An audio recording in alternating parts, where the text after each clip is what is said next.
કેન્દ્રની નરેન્દ્ર મોદી સરકારના 3 વર્ષના શાસનની નિષ્ફળતાઓ ગણાવવા કોંગ્રેસ દેશભરમાં પત્રકાર પરિષદ કરી ભાજપની પોલ ખોલવાનો પ્રયાસ કરી રહી છે, જેના ભાગરૂપે કોંગ્રેસના નેતા અને પૂર્વ કેન્દ્રીય મંત્રી સીપી જોશીએ વડોદરામાં પત્રકારોને મળી કેન્દ્ર સરકારના 3 વર્ષના શાસનની હકીકત મીડિયા સમક્ષ મૂકી હતી। કેન્દ્રમાં ભાજપ મોદી સરકારે 3 વર્ષ પૂર્ણ કરતા બીજેપી દેશભરમાં મોદી ફેસ્ટ જોવા આયોજકો દ્વારા પોતાની સરકારની ઉપલબ્ધિઓ ગણાવવામાં લાગી છે। જો કે કોંગ્રેસ મોદી સરકારના 3 વર્ષના શાસનમાં ઉપલબ્ધિઓ ઓછી અને નિષ્ફળતાઓ વધુ ગણાવી સરકારના શાસન અને તેમના દાવાઓની પોલ ખોલવામાં લાગી છે, જે અંતર્ગત કોંગ્રેસ દેશભરમાં પ્રેસ કોન્ફરન્સ કરી રહી છે, જેમાં પાર્ટીના નેતાઓ 3 વર્ષના શાસનમાં મોદી સરકારની તમામ મોરચે નિષ્ફળતાઓને જ રજૂ કરવામાં આવી રહી છે। મંગળવારે કોંગ્રેસના વરિષ્ઠ નેતા અને પૂર્વ કેન્દ્રીય કેબિનેટ મંત્રી સીપી જોશીએ વડોદરામાં પત્રકારોને મળી 3 વર્ષના શાસનમાં મોદી સરકાર અર્થવ્યવસ્થા સહિતના ક્ષેત્રે અસફળ રહી હોવાનો અહેવાલ આંકડા સાથે રજૂ કર્યો હતો। 3 साल पहले मोदी जी की जो सरकार आई थी, तब इस देश के लोगों को उन्होंने आश्वस्त किया था कि हम ऐसी आर्थिक नीति लाएंगे जिससे देश में नौजवानों को रोजगार मिलेगा।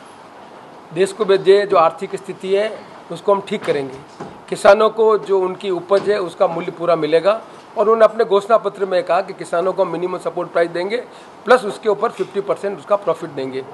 कुल मिलाकर रोजगार, किसान, ये मोटे तौर पर हम आर्थिक नीति का पार्ट समझें तो जो उन्होंने बातें कही थी और 3 साल बाद जो आंकड़े उपलब्ध हैं वो ये बात को बता रहे हैं कि आज इस देश की जो GDP है वो 6.1% है, विच इज़ लोएस्ट। 3 साल पहले जब कांग्रेस पार्टी की सरकार सत्ता में थी, तब कांग्रेस पार्टी के समय में भी ग्रोथ रेट कम होना शुरू हो गया था, लेकिन लास्ट ईयर में ग्रोथ रेट का साइन पॉजिटिव होना शुरू हो गया था।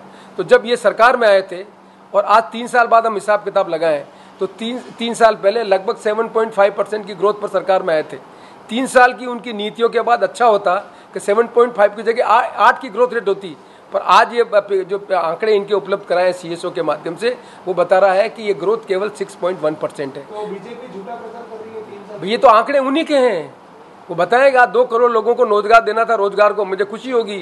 आप बताएं कि 3 साल में 6 करोड़ आदमी को रोजगार मिलना चाहिए, तो बड़ौदा में कितने नौजवानों को रोजगार मिला, मुझे खुशी होगी। आप बताएं कि गुजरात में बड़ौदा में कोई बड़ा इन्वेस्टमेंट हुआ, मैन्युफैक्चर सेक्टर के अंदर कोई नए प्रोडक्ट आया, लोगों को रोजगार मिला, तो मुझे खुशी होगी जानकर। पर हमारी जो जानकारी उपलब्ध था वो ये है कि न फॉरेन का निवेश आ रहा है, न मैन्युफैक्चर सेक्टर में जो मेक इन इंडिया की इन्होंने बात की उसमें कुछ चीज़ें हो रही है, न स्किल डेवलपमेंट की बात की वो चीज़ हो रही है।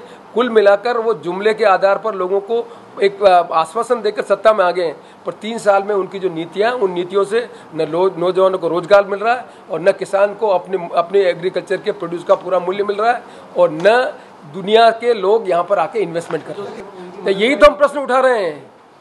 मोदी जी देश के प्रधानमंत्री जी है, वो कह रहे हैं कि चुनाव के समय में हम मिनिमम सपोर्ट परसेंट और 50% देंगे। किसानों को ऋण की माफ की बात वो कर रहे थे और उन्हीं के वित्त मंत्री कह रहे हैं। इससे बड़ा और दुर्भाग्य क्या हो सकता है कि भारतीय जनता पार्टी का प्रधानमंत्री उनका घोषणा पत्र एक बात कहता है और उनका वित्त मंत्री दूसरी बात कह रहा है। तो कांग्रेस इस मुद्दे को लेकर देश भर में किसान आंदोलन करेगी, क्योंकि गुजरात में चुनाव आ रहे इसीलिए भी 16 तारीख को रास्ता रोको आंदोलन कर रहे हैं किसान। कोई गुजरात और प्रदेश का सवाल नहीं है। कांग्रेस पार्टी एक जिम्मेदार राजनीतिक पार्टी है।